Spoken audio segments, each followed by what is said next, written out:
It is almost midnight when your phone lights up. A family member needs money. Someone needs a ride. Someone has created another crisis and expects you to solve it before morning.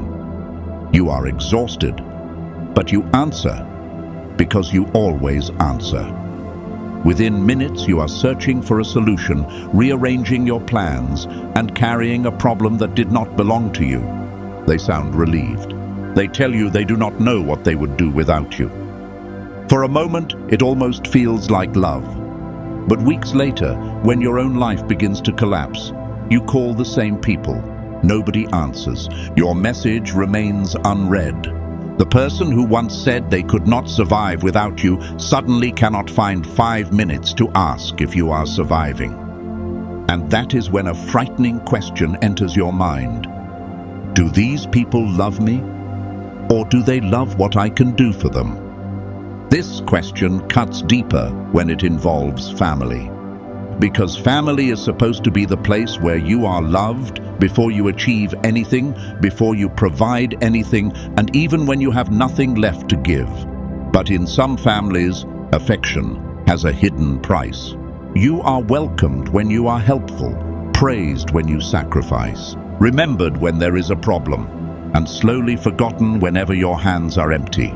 In this video, we are going to uncover how a person becomes trapped inside the role of the provider, the rescuer, the listener, or the strong one. You will learn the difference between being genuinely loved and being valued only for your usefulness. Stay until the end, because we will examine what happens when you finally stop performing that role, and the quiet signs that reveal who cares about you as a person and who was only attached to your service. If you value documentaries that translate hidden human behavior into something you can recognize in your own life, subscribe to Mind Trap.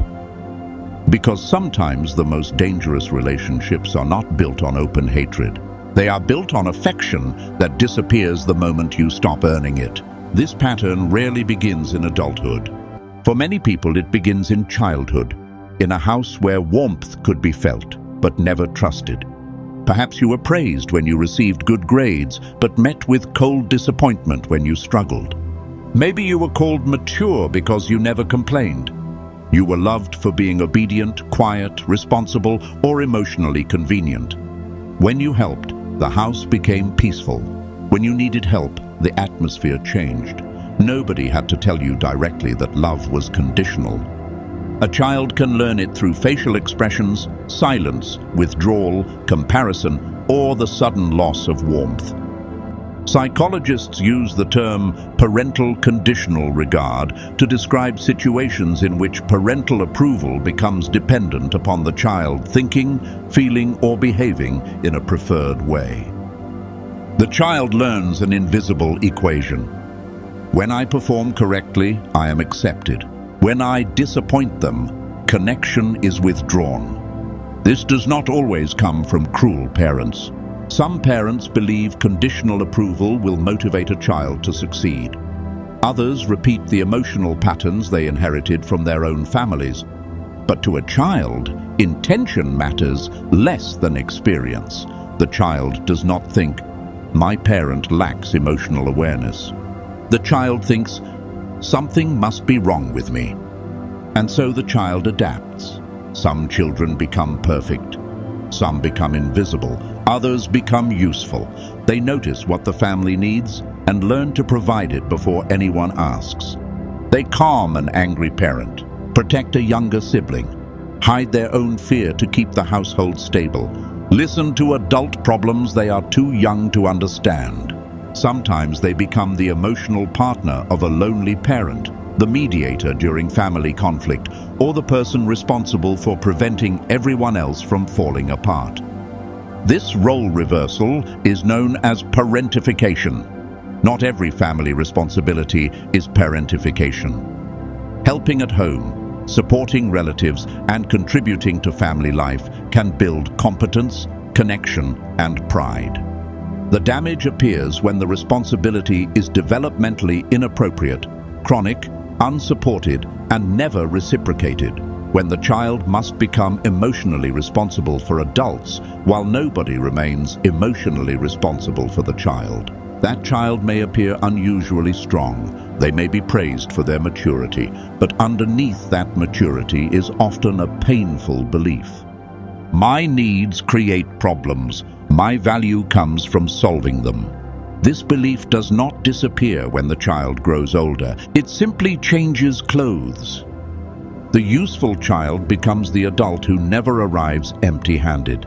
They become the sibling who pays the bill, the daughter who absorbs everyone's secrets, the son who is contacted whenever something breaks, the relative who organizes every emergency, settles every argument, lends money that is rarely returned, and continues saying, "It's fine," long after it has stopped being fine. The family may call this person strong, but sometimes strong is not a compliment. Sometimes it is a job description. It means you are not allowed to become tired. You are not expected to need reassurance. Your pain is treated as less urgent because everyone has become comfortable believing you can carry it alone.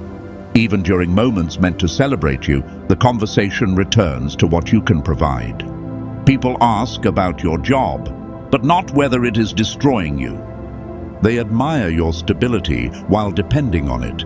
They praise your kindness while quietly treating it as an unlimited resource. And because this role once protected your place inside the family, saying no does not feel like declining a request. It feels like risking abandonment. That is why useful people often agree before they have checked their own capacity. They hear disappointment in another person's voice and immediately experience guilt. They over-explain simple boundaries. They apologize for resting. They give help that was never requested and then feel ashamed of the resentment that follows. From the outside, this may look like generosity. But generosity is freely chosen. Compulsive usefulness is driven by fear. The difference is not always visible in the behavior. It is visible in what the person believes will happen if they stop. A generous person can say no and remain secure in their identity. A compulsively useful person may say yes while exhausted because no feels emotionally dangerous. They are not only giving time, money, or energy, they are purchasing safety. Every solved problem appears to renew their membership in the family. Every sacrifice seems to prove that they deserve a place at the table. This creates a form of self-worth that researchers describe as contingent self-worth. Instead of believing, I have value and I also do valuable things, the person begins to believe, I have value only while I am doing something valuable. That distinction changes everything. Rest begins to feel like failure. Receiving feels uncomfortable because it reverses the familiar role. Pleasure feels irresponsible when someone else has a problem. Even success can become empty because each achievement must immediately be followed by another. There is no finish line when your worth depends on performance. There is only the temporary relief of remaining necessary. This is where being needed can easily be mistaken for being loved. Being needed feels intense. People call you urgently. They tell you that nobody understands them the way you do. They may say you are the only person they can trust. They create the feeling that you occupy an irreplaceable position in their lives. But intensity is not the same as intimacy. A person can desperately need your labor without being curious about your inner world. They can depend upon your emotional support without developing the ability to support you. They can fear losing access to what you provide without fearing the loss of who you are. Love is revealed by responsiveness. It includes the experience of being understood, cared for, and appreciated. It makes room for your boundaries, your changing capacity, your private emotions, and the parts of you that serve no practical purpose. A loving family member does not need you to remain powerful at all times. They can sit beside you when you are confused. They can tolerate the inconvenience of your limits. They are interested in your life even when there is nothing they need from it. This does not mean healthy relationships are perfectly equal every day. Real families move through illness, financial pressure, grief, disability, and crisis. Sometimes one person must carry more than another.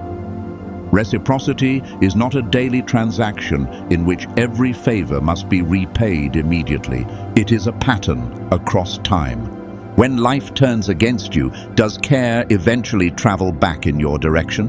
When you express pain, does the conversation make room for it? When you say no, are you still treated with dignity? Or does affection become punishment? That is the question. The hardest truth is that some people may genuinely care about you while also benefiting from an unhealthy family arrangement. Human relationships are rarely divided into innocent angels and calculating villains. A parent may love you and still feel entitled to your sacrifice.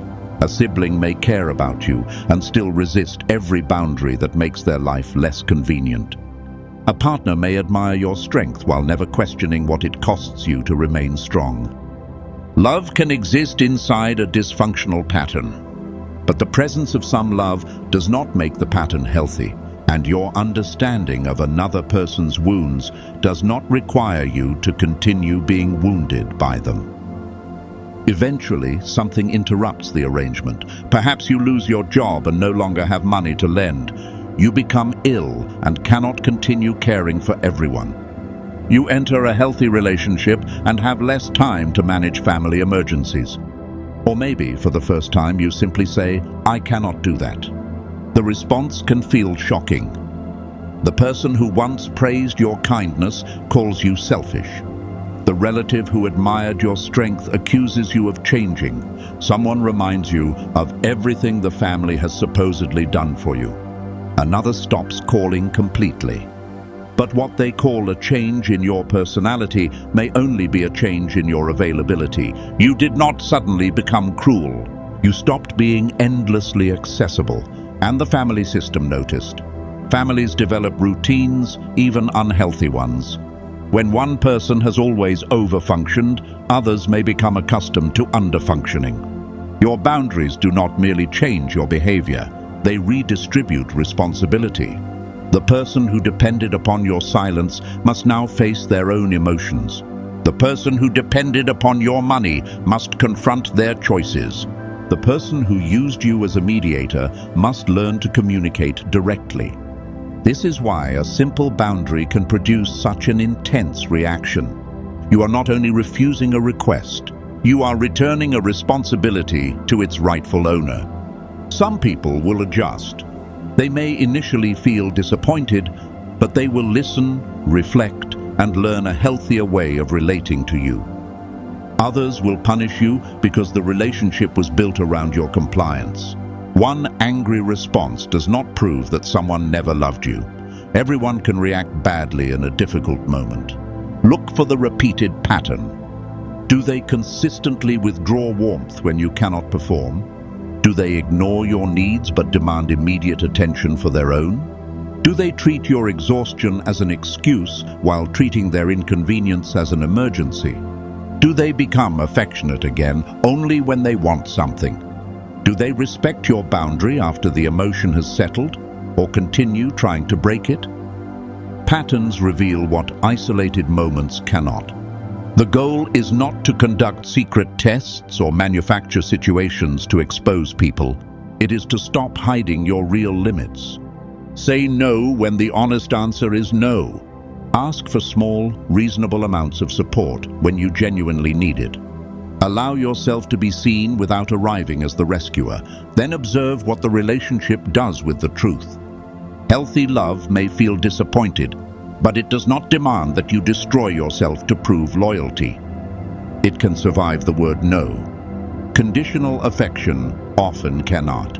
When you begin leaving the useful role, you may experience grief before freedom. You may lose relationships you believed were permanent. You may realize that certain people knew your function but never learned your personality. They knew how quickly you answered the phone, but not what kept you awake after the call ended. They knew you could carry the family, but never asked what the family had placed upon you. This grief is real. You are not only grieving people, you are grieving the hope that one final sacrifice might have made them love you differently. Healing begins when you stop auditioning for the care you should never have needed to earn. This does not require becoming cold, selfish, or unavailable. It means allowing generosity to become a choice instead of a survival strategy. Before saying yes, pause. Ask yourself, do I genuinely want to help, or am I afraid of what will happen if I refuse? Am I giving from capacity or abandoning myself to prevent another person's disappointment? Would this relationship still exist if I could no longer provide this service? Then begin building an identity that nobody can take away by withdrawing a request. Discover what you enjoy when nobody benefits from it. Spend time with people who do not need to be rescued. Practice receiving without immediately searching for a way to repay the person. Let someone listen to you without turning the conversation back toward their crisis. And learn to tolerate the discomfort of disappointing people who were comfortable with your self-neglect. At first, peace may feel like emptiness. You have spent so long responding to emergencies that a quiet phone can resemble rejection. But silence is not always abandonment. Sometimes it is the sound of other people finally carrying what you were never meant to carry for them. You are not a bank account. You are not a crisis center. You are not the emotional storage room for an entire family. You are a person. Your hands can become empty without your life becoming worthless. Your strength can rest without disappearing. And your boundaries do not erase your love. They reveal whether the people around you ever learned how to love someone who was not performing for them. Your usefulness may attract people. It may impress them, rescue them, and make them afraid to lose access to you. But usefulness must never become the admission price for belonging. The person who truly values you will not only celebrate what your hands can carry, they will care about what your heart has been carrying. And when you finally have nothing left to offer, genuine love will not ask when you can become useful again. It will sit beside you and stay.